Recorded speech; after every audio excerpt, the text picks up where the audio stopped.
হাজার হাজার কোটি টাকা নতুন করে হাসিনার সাথে মিটিং করেছে। ইলেকশনের আগে বড় বড় ফিগারকে এখানে অ্যাসাসিনেশন করা হবে, গুপ্ত হত্যা করা হবে। পুরো এখানে ভারতীয় আধিপত্যবাদ এখানে সব থেকে বেশি অ্যাক্টিভ আছে।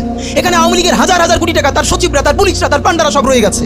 আর্মির মধ্যে একটা বড় অংশ রয়ে গেছে, কোনো সংস্কার করা হয় নাই। তারা বারবার স্যাবোটেজ করবার চেষ্টা করছে, এই রাষ্ট্রকে, এই সরকারকে ফেল করানোর চেষ্টা করছে। তো আপনি মুক্তিযুদ্ধের পরে যে ৩-৪ বছর এইরকম রাজধানী হয়েছে, সেটাকে যদি অটকুন দিতে পারেন যে নতুন রাষ্ট্র গঠনের আগে এই ঝামেলাটা হয়, তাহলে এই যে নতুন বাংলাদেশের স্বপ্নের মধ্যে এইগুলোকে আপনি বড় করে মপ করে ফ্রেমিং করেন। আপনি এই জবান যে আপনার না, এই জবান যে দিল্লির জবান, ভারতীয় আধিপত্যবাদের জবান, সেইটা বুঝতে আমাদের পিএইচডি করা লাগে না। সুতরাং জুলাই সনদের সাথে নির্বাচনের ক্ষেত্রে শুধু আমাদের 2 মিনিট কথা। নির্বাচন হতে হবে। আমি একটু ভদ্রতার সাথে এবং শ্রদ্ধার সাথে বিনয় আমি জানাচ্ছি যে ভাইরা যেটা বলেছেন, সকল দল মিলে আগামী 20 বছর নির্বাচন না হোক, না, এটা আমরা চাই না। আমরা নির্বাচন চাই। মানুষ গত 16 বছরে ভোট দিতে পারে নাই। মানুষ আনন্দ নিয়া শীতের সকালে বাচ্চা কাচ্চাকে কুয়াশার মধ্যে লাইন দিয়ে দাঁড়াই থাকবে, ভোট দিবে। আমরা সেই বাংলাদেশ দেখতে চাই। আমরা নির্বাচন চাই, নির্বাচন হতেই হবে। এই নির্বাচনকে বানচাল করবার জন্য দিল্লি থেকে শুরু করে আওয়ামী লীগ হাজার হাজার কোটি টাকা নতুন করে এখানে বিনিয়োগ করছে। নির্বাচন লাগবে। তবে আমাদের প্রশ্ন হলো, সেই নির্বাচনের ম্যান্ডেট হবে কি? এখানেই আমাদের কথা।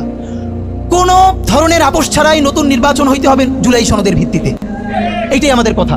জুলাই সনদের ভিত্তিতে নির্বাচন হতে হবে এবং জুলাই সনদের বৈধতা নির্বাচনের আগেই দিয়ে সেইটার ভিত্তিতে নতুন নির্বাচন হবে, যেই নির্বাচনের ম্যান্ডেট থাকবে নতুন সংসদে নতুন বাংলাদেশের জন্য আমাদের রাজনৈতিক দলগুলো মিলে নতুন সংসদের নতুন সংবিধান উপহার দিবে। যেই সংবিধান 72-এর বাকশালী সংবিধান, ফ্যাসিবাদী সংবিধান, যেই সংবিধানের কোনো ম্যান্ডেট ছিল না বাংলাদেশ রাষ্ট্রের সংবিধান করবার, কারণ তারা পাকিস্তান রাষ্ট্রের মধ্যে শপথ নিয়ে পাকিস্তান রাষ্ট্রের জন্য সংবিধান প্রণয়নের কথা বলেছিলেন, কিন্তু বাংলাদেশ রাষ্ট্রের কোনো ম্যান্ডেট তাদের কাছে ছিল না।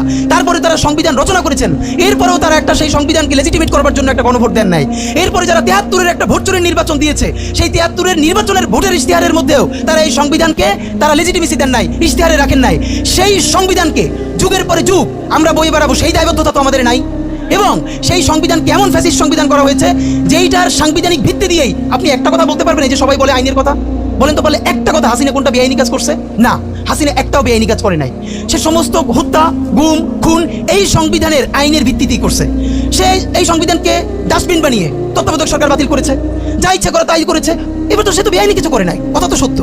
আমার বিএনপির ভাইদের প্রতি শুধু একটা আফসোস লাগে, কারো কারো দেখি 72-এর সংবিধানের প্রতি তাদের কি গভীর প্রেম, যেই সংবিধানের মধ্য দিয়ে বাকশাল এসেছে, যেই সংবিধান গণতন্ত্র হত্যা করেছে। আজকে বিএনপির ভাইদেরকে একটা কথা বলি, আপনারা হয়তো অনেকে জানেনও না। পৃথিবীতে দ্বিতীয় ইতিহাস আছে কিনা মান্না ভাই জানলে বলবেন, আমি ভাইয়ের কাছ থেকে শুনতে চাইবো। জিয়াউর রহমান তো একজন সামরিক শাসক ছিলেন। একজন সামরিক শাসক সামরিক ফরমান জারি করে দেশে গণতন্ত্র ফিরেছে, পৃথিবীতে এই নজির নাই যেটা জিয়াউর রহমান করছেন। আপনারা কি জানেন? এই যে জিয়াউর রহমান গণতন্ত্র ফিরাইলেন, যার মাধ্যমে আওয়ামী লীগ রাজনীতি করার সুযোগ পাইল বাকশালের পর, সেটা কিসের মধ্য দিয়ে? তখন তো সংসদ নাই, সংবিধান তো সংশোধন করা যাইতেছিল না। কিসের মধ্য দিয়ে? জিয়াউর রহমানের সামরিক ফরমানের মধ্য দিয়ে। পৃথিবীর একমাত্র একজন সামরিক শাসক যিনি ফিল করলেন না, সামরিক পন্থা দিয়ে করা যাবে না, গণতন্ত্রে ফিরতে হবে। এবং দেখেন হাসিনারে এবং আওয়ামী লীগের চরিত্রটাই হলো এরকম, এর যে একটু ভালোবাসে তার এসে হত্যা করে। শহীদ প্রেসিডেন্ট জিয়াউর রহমান শেখ হাসিনাকে দেশে আসার অনুমতি দিয়েছিলেন, সুযোগ দিয়েছিলেন এবং বলছে থাক সবাই রাজনীতি করুক। আসার 1 মাসের মধ্যে জিয়াউর রহমান শহীদ হয়ে গেছে, 13 দিনের মধ্যে। এবার দেখেন এই যে আমরা এখন যারা সবাই করতেছি, সুতরাং এটা একটা বিষ। এই বিষের সাথে আমরা কিভাবে লড়াই করবো? জাতীয় ঐক্যমত্য তৈরি করতে হবে। সুতরাং পলিটিক্যাল পার্টি এবং সবার প্রতি একটা কথা, প্লিজ আপনারা বিএনপিকে শতভাগ কর্নার করে দিন না। বিএনপি এই আধিপত্যবাদ বিরোধী লড়াইয়ের জন্য আমাদের একটা বড় শক্তি। এই শক্তিকে এত বেশি কর্নার করা যাবে না যাতে তারা গিয়ে আওয়ামী লীগের হাত ধরে ফেলে। তারা যদি আওয়ামী লীগের হাত ধরে ফেলে তাহলে লড়াইটা তো আমাদের জন্য আরো কঠিন হয়ে যাবে। বরং বিএনপির প্রতি আমাদের চ্যালেঞ্জ হলো, যেই বিএনপি বাকশালী সংবিধানের প্রতি প্রেম দেখাবে, তার শহীদ জিয়ার ছবিটা সামনে এনে বলতে হবে যে এই বাকশালী সংবিধান তো জিয়াউর রহমানই ছুঁড়ে মারছিল। বেগম জিয়া বলেছেন এই সংবিধানকে ছুঁড়ে ফেলা হবে। এখন বেগম জিয়ার চেয়েও নতুন বিএনপি আসছে, বেশি প্রেমের বিএনপি।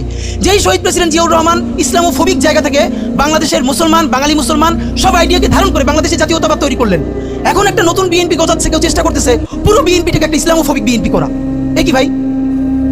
ইসলামোফোবিক বিএনপি সে কোথায় যাবে? সে কি দিল্লি যেতে চায়?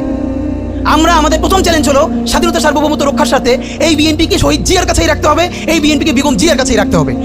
নাম্বার 2, আমাদের সামনের নির্বাচনে ম্যান্ডেট কি হবে এইটা সুস্পষ্ট।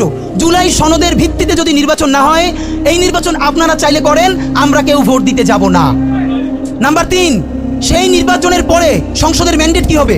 সংসদে জুলাইয়ের বর্তমান সনদে যেটা স্বাক্ষরিত হবে সবার ঐক্যমত্যের ভিত্তিতে, এটা নির্বাচনের আগে মানে সংবিধান সংশোধন করা ছাড়াই অধ্যাদেশের বলে বলে যেটা করা সম্ভব সেটা আগেই করে ফেলতে হবে এবং তাকে দিয়ে নির্বাচন করাইতে হবে। এবং আমাদের বিএনপির বন্ধুরা বলছেন 2 বছর সময় নিয়ে তারা সংসদে এইগুলো পাশ করাবেন। 2 বছর চলবে না, সর্বোচ্চ সময় 6 মাস। সংসদের প্রথম 6 মাসের মধ্যে জুলাই সনদের সমস্ত কথাগুলো সংবিধান ইনকর্পোরেট করতে হবে। যদি পারেন নতুন সংবিধান করতে হবে, নতুন সংবিধান করতে না পারলে এইটার মধ্যে ইনকর্পোরেট করতে হবে। রাজনৈতিক বিভাজনের ফাঁকে একমাত্র সমস্ত সুবিধা নেবে ফ্যাসিবাদ, ফ্যাসিবাদের শক্তি এবং আওয়ামী লীগ। আমরা আমাদের জীবন থাকতে বাংলাদেশের মাটিতে ভারতীয় আধিপত্যবাদ থেকে শুরু করে আর কোনো বিদেশি আধিপত্যবাদ, হাসিনা এবং ফ্যাসিবাদকে মেনে নিব না। এবং আমরা যদি শহীদ হয়ে যাই, আমাদের সন্তানেরা লড়বে, তার সন্তানেরা লড়বে। কিয়ামত পর্যন্ত বাংলাদেশ নামক জমিন যতদিন বেঁচে থাকবে ততদিন পর্যন্ত আজাদির সন্তানেরা লড়াই করবেই করবে। ওদেরকে স্কুলে, কলেজে, ইউনিভার্সিটি দিনের পর দিন কাউন্সিলিং করা উচিত ছিল। আপনি কাউন্সিলিং করেন নাই, ওদের পুনর্বাসন করতে পারেন নাই, শহীদদের পরিবারের পুনর্বাসন করতে পারেন নাই। এখন এই ছেলে মেয়েগুলো দেখে যে এই রক্তের মধ্য দিয়া সে চিরতরে অন্ধ হয়েছে, পঙ্গু হয়েছে, এখন তারপর ন্যূনতম বিচারই শুরু হয় নাই, বিচার নাই, সংস্কার নাই। সে বরং দেখতে পাইতেছে সেই আগের পুরনো আওয়ামী লীগ জিকে বসতেছে, যাতে তার মনে হইতেছে সে যে এবার অন্ধ হয়ে বাইচে আছে সেটাও হয়তো বাইচে থাকতে পারবে না, এবার হয়তো তাকে হত্যা করে ফেলা হবে। সেই রিয়াকশনে সে কাউকে গালি দিচ্ছে। এই গালিকে আপনার এত অপবিত্র মনে হয়, কিসের সাথে তুলনা দেন? গত 15 বছর যার তুলনায় একমাত্র জাহান্নামের সাথে হইতে পারে। তো আপনারা কি বুঝাইতে চান আমাদেরকে? এগুলো মনে করেন আমরা বুঝি না? নাম ধরে বললে পলিটিক্যাল পার্টিগুলো বেশি প্রেশার ফিল করে। আমার হেড বিভিন্ন টিভি থেকে ফোন করে বলে, ভাই আপনার সাথে তো অমুক দলের অথবা অমুক দলের কেউ আসতে চায় না। এখন এই জন্য আমার কি হয়েছে, তারা যাতে একটু ট্রাস্ট পান, একটু কনফিডেন্স পান, এই জন্য কথার উত্তর দিই না। আমার এক বড় ভাই টকশোতে বললেন, তুমি থাক, ওনারা মুরব্বী মানুষ, তুমি যদি 2 শব্দ কম বলো তোমার জীবন কইরে আছে, কিছু হবে না। তাই ওনাদেরকে 2 শব্দ কম বলতে বলতে ওনারা এমনই হয়েছে, ওনারা মাইনাই নিতে পারে না যে এই বাচ্চারা না থাকলে ওনারা যে এখনো জেলে থাকতো অথবা বাড়ি বাড়ি পালাইতো, এইটা ওনাদের ভুলেই গেছে 1 বছরে। তো সেই বাচ্চার গালিগালাজে আপনার এত খারাপ লাগে? আমি বলেছি সমস্ত গালিগালাজ বন্ধ হয়ে যাবে। আমি এখন আপনারা চাইলে, আমার কাছে একাডেমিক থিসিস আছে কেন গালি দেওয়া যাবে। শুধু গালি দেওয়াই যাবে না, এই গালি কেন বৈধ এমনি তো বলা যাবে না যে একাডেমিক থিসিস আছে। আমি আন্দাজে কথা বলি না, আমি একটা বিশ্ববিদ্যালয়ে পড়াইও। তো এইটা আমি বলতে চাই না, তখন আবার বলবেন যে এই গালিকে প্রমোট করে। কিন্তু হ্যাঁ, আপনার চোখের সামনে শহীদ রিয়াগো এর বুলেটটা ভিতর থেকে ঢুকে এরপরে পিছনের ওয়ালে গিয়ে লিখেছে, সে ওয়াল 2 ইঞ্চি ছিদ্র হয়ে গেছে। এই রাষ্ট্রের এমন কোনো লিথাল উইপন আর্মির কাছে, পুলিশের কাছে, বিজিবির কাছে ছিল না যেইটা সাধারণ নাগরিকের উপরে এই হাসিনা ব্যবহার করে নাই। আপনার বুকের মানিক আপনার সামনে বসে কলিজা ছিঁড়ে ওয়াল ছিদ্র হয়ে গেছে, তখন আপনি রবীন্দ্রসঙ্গীত গাইবেন? আপনি কি করবেন তখন? এখন মুশকিল হলো, এই গালি নিয়ে যারা কথা বলে তার কোনো সন্তান শহীদ হয় নাই, তার বাবা মাও শহীদ হয় নাই, কেউ অন্ধ হয় নাই, পঙ্গু হয় নাই, তাই গালি এত বিষ লাগে, আর আওয়ামী লীগ তার মধুর মতো লাগে। তো এখন আমি সর্বশেষ যে কথাটা বলতে চাই, আপনারা একটা মিডিয়ার ভাইরা কালি শুরু চেষ্টা করে দেখেন। এই যে গৃহযুদ্ধটা হওয়ার কথা ছিল, হইল না, তো অশান্তি তো কিছু থাকবেই, আমরা তো রাষ্ট্র গঠন করবো। এরপরও তো তুলনামূলক অনেক কম হচ্ছে। কেউ একটা মিডিয়া কেন বলতেছে না 1971-এর মহান মুক্তিযুদ্ধের পর 72 থেকে 75 বাংলাদেশে যেই পরিমাণ মব সন্ত্রাস হয়েছে, যেই পরিমাণ কেওয়াস হয়েছে, ইতিহাসে তা আর হয় নাই। তার সাথে জড়িত ছিল কারা? এই যে মুজিব বাহিনীর গুন্ডারা। আমার বাবা, আমার মা বলেছে মুক্তিযুদ্ধের পরে যে অস্ত্রগুলো জমা দেওয়া হয় নাই, সেই জমা না দেওয়া অস্ত্র থেকে প্রত্যেকটা বাড়িতে বাড়িতে চিন্তাই রাহাজানি। আমার মায়ের আজকে এই কথাটা বলি, আমার মা বলতেছেন, আমার নানা একজন সম্ভ্রান্ত আলেম, তিনি যেখানে থাকতেন মুক্তি বাহিনী এবং পাকিস্তান বাহিনী কেউই তাকে কখনো আক্রমণ করেন নাই তার সম্মানে। আমার মা খালার বাসায় ছিলেন, তাকে পুরো এলাকাবাসী দেখে রেখেছে।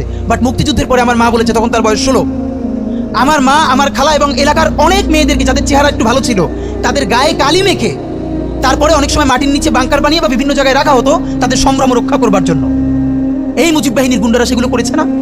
এমন কোনো চিন্তা নেই। ব্যারিস্টার ফুয়াদ ভাই সেদিনকে বলেছেন, তার বাবা সে অসংখ্য সালিশ করেছে তাদের এলাকায় যে এই গুন্ডাগুলো মুক্তিযুদ্ধের পর বিভিন্ন জায়গায় ছিনতাই করতো, তারপরে এলাকাবাসী আইনে গাছের সাথে বাইধে রাখতো, এরপর এলাকার মুরব্বীরা আবার সব উদ্ধার কইরা মানুষের কাছে কাছে দিয়ে আসতো।